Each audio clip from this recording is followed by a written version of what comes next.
नमस्कार दोस्तों, हमारे चैनल में आप सभी का स्वागत है।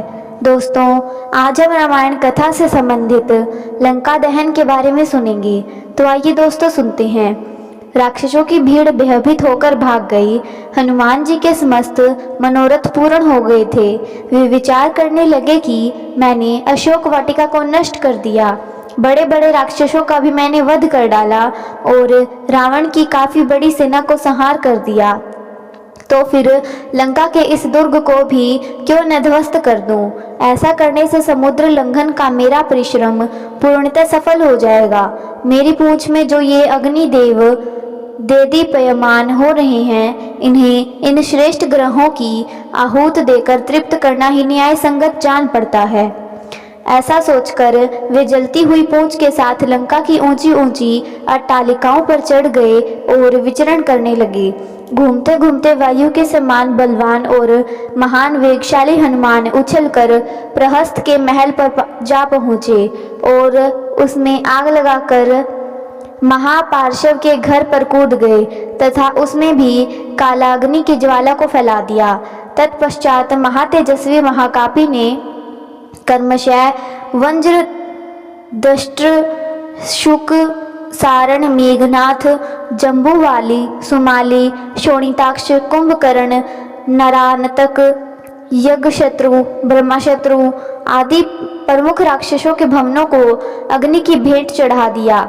इनसे निर्वृत होकर वे स्वयं रावण के प्रासाद पर कूद पड़े। उनके प्रमुख भवन को जलाने के पश्चात वे बड़े उच्च स्वर से गर्जना करने लगे। उसी प्रकार प्रलंकर आंधी चल पड़ी, जिसने आग के लपटों को दूर दूर तक फैलाकर भवनों के अध जले भागों को भी जला डाला। लंका की इस भयंकर दुर्दशा से सारे नगर में हृदय विदारक हाहाकार मच गया। बड़ी बड़ी अट्टालिकाएं भरी विस्फोट करती हुई धराशायी होने लगी। स्वर्ण निर्मित लंकापुरी के जल जाने से उसका स्वर्ण पिघल पिघल कर सड़कों पर बहने लगा। सहस्त्रों राक्षस और उनकी पत्नियां हाहाकार करती हुई इधर उधर दौड़ने लगी। आकाशमंडल अग्नि के प्रकाश से जगमगा उठा। उसमें रक्त एवं कृष्ण वर्ण धुआं भर गया, जिसमें से फुलझड़ियों की भांति चिंगारियां छूटने लगी। इस भयंकर ज्वाला में सहस्त्रों राक्षस जल गए और उनके जले अध जले शरीरों से भयंकर दुर्गंध फैलने लगी। संपूर्ण लंकापुरी में केवल एक भवन ऐसा था जो अग्नि के प्रकोप से सुरक्षित था, और वह था नीतिवन विभीषण का प्रासाद। लंका को भस्मीभूत करने के पश्चात वे पुनः अशोक वाटिका में सीता के पास पहुँचे। उन्हें सादर प्रणाम करके बोले, हे माता, अब मैं यहाँ से श्री रामचंद्र जी के पास लौट रहा हूँ। रावण को और उसके लंका वासियों को मैंने राघव की शक्ति का थोड़ा सा आभास करा दिया है। अब आप निर्भय होकर रहें। अब शीघ्र ही रामचंद्र जी वानर सेना के साथ लंका पर आक्रमण करेंगे और रावण को मारकर आपको अपने साथ ले जाएंगे। अब मुझे आज्ञा दें ताकि मैं लौटकर अपना शुभ संदेश श्री रामचंद्र जी को सुनाऊं, जिससे वे आपको छुड़ाने की व्यवस्था करें। यह कहकर सीता जी को धैर्य बंधाकर हनुमान अपने कटक की ओर चल पड़े। जनक नंदिनी से विदा लेकर तीव्र वेग से विशाल सागर को पार करते हुए हनुमान वापस सागर के उस तट पर पहुंचे जहां असंख्य वानर जांबवंत की ओर अंगद के साथ उनकी प्रतीक्षा में आंखें बिछाए बैठे थे। अपने साथियों को देखकर हनुमान ने आकाश में ही भयंकर गर्जना की, जिसे सुनकर जांबवंत ने प्रसन्नता पूर्वक कहा, मित्रों, हनुमान की इस गर्जना से प्रतीत होता है कि वे अपने उद्देश्य में सफल होकर लौटे हैं। इसलिए हमें खड़े होकर हर्ष ध्वनि के साथ उनका स्वागत करना चाहिए।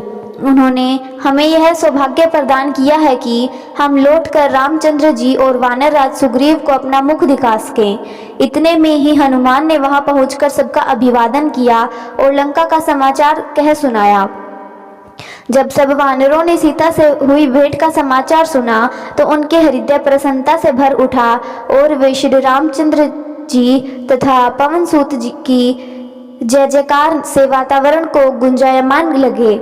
इसके पश्चात वे लोग हनुमान को आगे करके सुग्रीव के निवास स्थान प्रस्त्रवण पर्वत की ओर चले। मार्ग में वे मधुवन नामक वाटिका में पहुंचे, जिसकी रक्षा का भार सुग्रीव के मामा दधि मुख कर रहे थे। इस वाटिका के फल अत्यंत स्वादिष्ट थे और उनका उपयोग केवल राज परिवार के लिए सीमित था। अंगद ने सब वानरों को आज्ञा दी कि वे जी भरकर इस स्वादिष्ट फलों का उपयोग करें। आज्ञा पाते ही सब वानर उन फलों पर इस प्रकार टूट पड़े जैसे लूट का माल हो। अपनी क्षुधा निवारण पर फिर कुछ देर आराम कर वे सब सुग्रीव के पास पहुंचे और उनसे सारा वृतांत कहा।